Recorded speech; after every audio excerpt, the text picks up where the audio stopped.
मैं दस्त बस्ता मुल्तमिस हूँ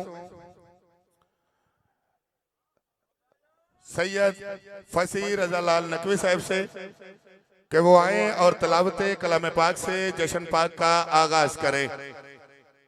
सैयद फसी रजा लाल नकवी वो आए और तलावत कलाम पाक से मैं उनसे मुल्तमिस हूँ कि वो तलावत कलाम पाक से जश्न पाक का बाकायदा आगाज करें। औज़ु बिल्लाहि मिनश शैतानिर रजीम बिस्मिल्लाहिर रहमानिर रहीम। शुरू अल्लाह के नाम से जो बड़ा मेहरबान निहायत रहम करने वाला है। इज़ा जाअ नस्रुल्लाहि वल फतह, ए प्यारे नबी जब अल्लाह की मदद और फतह आएगी।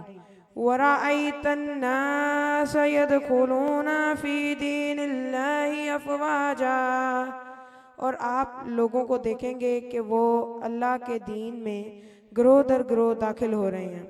फसब्बिह बिहम्दि रब्बिका वस्तगफिर, तो आप अपने रब की हम्द के साथ तस्बीह करें और उससे बख्शिश मांगें।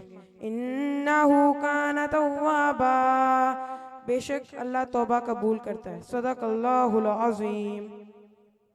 जी माशाल्लाह, तलावत कलाम पाक से जश्न पाक का बाकायदा आगाज हो चुका है। तो अब मैं भाई से इल्तमास करता हूँ कि वो आए और सरकार की हजूर नजराना अकीदत पेश करें। उनके आमा से